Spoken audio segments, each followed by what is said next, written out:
So they know that if we sin against God, meaning breaking his commandments, women wearing pants, men wearing dresses, buying on the Sabbath day, eating pork, shrimp, crab, lobster, right?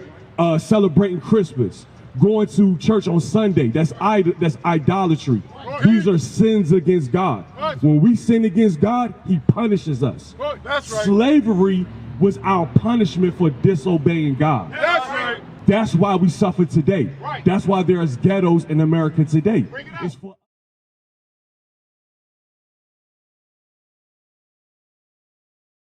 We got the keys to the kingdom. We got the keys to the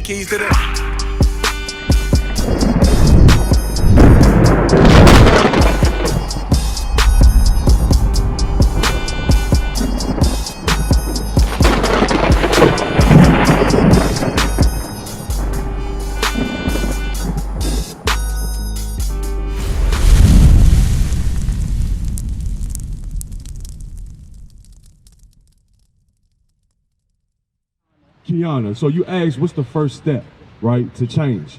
The first thing we got to understand, we got to get back to who we are. You got to know who you are first and foremost. Bring it out. How we learn who we are is through the Bible, through the scriptures, all right? Because the Bible gives us our identity.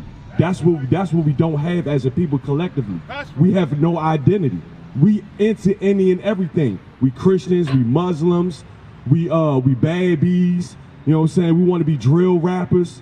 But no, God says we're the greatest people on the earth. We're the Israelites of the Bible. We're the sons and daughters of Abraham, Isaac, and Jacob. That is who we are. The name Israel, give me the name Israel. Give me that Genesis. The name Israel is a very, very powerful name, right? That's when we say we're the Israelites, that's not no light thing to consider. All right? They don't want us to know that we're the Israelites because as an Israelite, that means we have power with the Most High God, the creator of heavens and earth, right? We're his children, we're his firstborn. And with knowing that, it comes with a great responsibility that our people don't want to take on, right? Our people, we're too comfortable with this condition that we're living in. Like I heard you say that a lot of people, they're hard to love because they never had it. That's because of the destruction of our people. What happened to us? We've been destroyed. God reduced us to nothing. At one point in time, we were the greatest people on this earth. We were the greatest people on this earth. We ruled everything. Nations served us. They paid us taxes, right? But we lost that. You got what I want? Read that. The book of Genesis, chapter 32 and verse 28. And he said, thy name shall be called no more Jacob. So he said, your name shall be no more Jacob. Jacob is the father of these 12 men here. All right, read. But Israel, for as a prince has thou power with God. So as a prince that has power with God, we have power with the Most High. And these other nations know it. They know who you are. They're not going to tell you who you are. Right. That's why they put the yokes of iron on their necks until we've been destroyed. Right. In slavery, they said we couldn't read or write. Why do you think that was? They didn't want us to get back to this Bible. That's right. Give me Judah 5 and 20. Every system that's set up here in America is to keep us away from God. Your churches keep you away from God. Your education system keeps you away from God.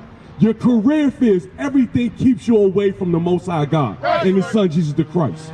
You got what I want? Judah chapter 5 verse 20. This is the book of Judah chapter 5 and verse 20. Now therefore, my Lord and Governor, if there be any error in this people. So if there be any error in this people, I wanted you to pay attention because you've been staying for a minute. So the brother's been bringing out, we got to keep the law, statutes, and commandments, right? That's our source. That's our power source. The law, statutes, and commandments. This is something that the nations know. Read that again. Now therefore, my Lord and Governor, if there be any error in this people, and they sin against their God, let us consider that this be their ruin. So they know that if we sin against God, meaning breaking his commandments, women wearing pants, men wearing dresses, buying on the Sabbath day, eating pork, shrimp, crab, lobster, right? Celebrating Christmas, going to church on Sunday, that's idolatry. These are sins against God. When we sin against God, he punishes us. That's right. Slavery was our punishment for disobeying God. That's right. That's why we suffer today. That's why there's ghettos in America today. It's for us, right? This is not by coincidence. Read it again. Now therefore, my Lord and Governor, if there be any error in this people, and they sin against their God, let us consider that this shall be their ruin. Sinning against God is our ruin. They know that. So they put things up. I'm giving you an example. Keep the Sabbath day holy. A basic commandment. Keep the Sabbath day holy means on Saturday from Friday sundown, Saturday sundown, there's no buying or selling. There's no working. There's no cooking. You're not supposed to do these things on the Lord's Sabbath day. It's a day of rest. It's a day that's separate from all days. But here in America, they got a system set up in place. When you go to work, most of us out here work. What is the most common pay day of the day of the week? Friday. Why do you think that is? Why are they giving you a paycheck on Friday? Because you won't go out and spend it on Saturday. That's breaking God's commandments. Read. And they sin against their God, let us consider that shall be their ruin. Read. And let us go up, and we shall overcome them. Come on. But if there be no iniquity in their nation, so they know that if we sin against God, they could come in and they could come and overcome us. That's why police could kill us in the streets and there's no justice for our people. That's why they CPS, Child Protective Services, they could come into your home and they could take your children. All it takes is a simple phone call to somebody report that there's abuse in the house on a child, and they come and they snatching your kids. There's nothing you can do about that. We have no power here.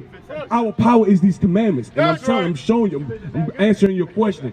What's the first step? We got to know who we are and start doing what's required of us with God, because the problem is not physical, it's spiritual. Read. But if there be no iniquity in their nation. Now listen to this part. If there's no iniquity, if there's no sin in these people, read. Let my Lord now pass by. He's telling, so this is another nation. He's telling his general. This was a general in another nation's army. He's telling them, because they know our history. He said if there's sin in this nation, we can overcome them. But if there's no sin in this nation, read. But if there's no iniquity in their nation, let my Lord now pass by. Leave them alone. Leave them alone. Read.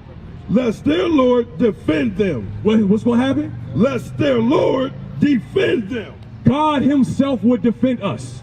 He is our weapon. He is our shield. He is the one who protects us. I got you. I got you. I got you. Come on up. Come on up. We dealing with all our people. So, sis, that's the steps that we have to take. Give me 1 Kings chapter 8. We have to repent and keep the commandments of God. Because as long as we continue in our ways and how we live in life today, and we following behind these other nations, partaking in the things that they do, God can continue to punish us. That's our punishment. You have children? Oh, this is your child. Okay, all praise to the Most High.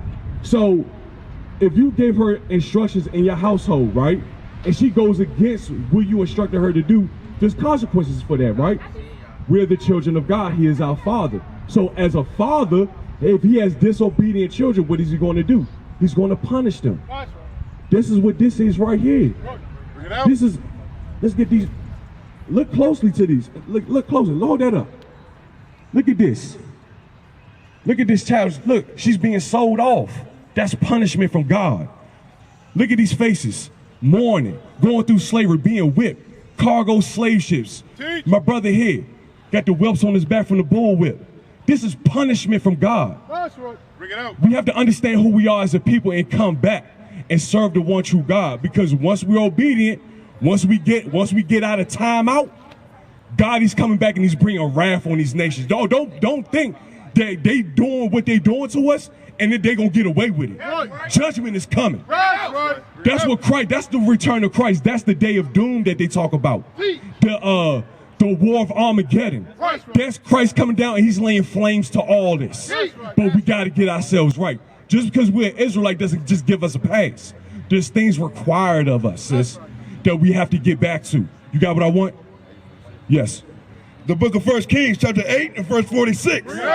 If they sin against thee, for there is no man that sinneth not. So in the nation of Israel, there's no man who doesn't sin. Read. And thou be angry with them and deliver them to the enemy. So God was angry with us and he delivered us into our enemies, which are all the other races of people. Read. so that they carry them away captives unto the land of the enemy, far or near. So this is how he delivered us into an enemy, into a land far and near, slave ships. You understand slavery, brother? That we came to this side of the world on cargo slave ships? That was punishment of the Most High God, right? So God said he'd be angry with us and send us to a land far and near. Read. Yet, if they shall bethink themselves. Oh, read that part again. Yet, if they shall bethink themselves. Sis, what does it mean to bethink yourself? You have to remember who you are. That's why we're out here to wake you up. Imagine you in the sleep, you're in the deep sleep. We coming in and we shaking you up right now. That's what we doing. You gotta wake the hell up. Remember and come back to who you are. That's what it means to bethink yourself. Read it again. Yet, if they shall bethink themselves in the land whether they were carried captive. So you got, and this is the land we was carried captive to. You remember who you are in the land that you was held captive in. Read. And repent. Do what? And repent. That's the solution. It's basic. Oh, simple one word. Repent. That's right. That's what we have to do as a people, right? We got to come out of the ways of America. Right. Come out of these Christian churches. Right. Stop following these rap stars, these celebrities. Come back to the Bible. The Bible is our instructions of how we're supposed to live our lives. Right. I'm pretty sure when you had your daughter, it was a new thing. You know what I'm saying? You probably had really you was just winging it. That's what we doing out here day to day. We winging it, trying to figure it out. The instructions is right here. You want to know how to be a loving mother, a loving wife? It's in the Bible. You want to know how to deal with your sisters, how to deal in the community? It's in the Bible. How to deal with your finances? It's in the Bible. Everything is in the Bible. The Bible was here for us. The Bible was written by the Israelites, to the Israelites, for the Israelites.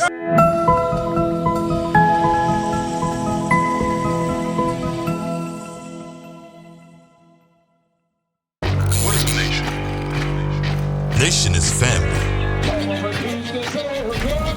Nation is community.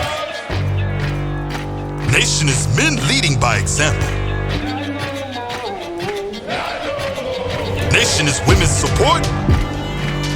Nation is children with role models. Nation is unity. Nation is you. It's nation time.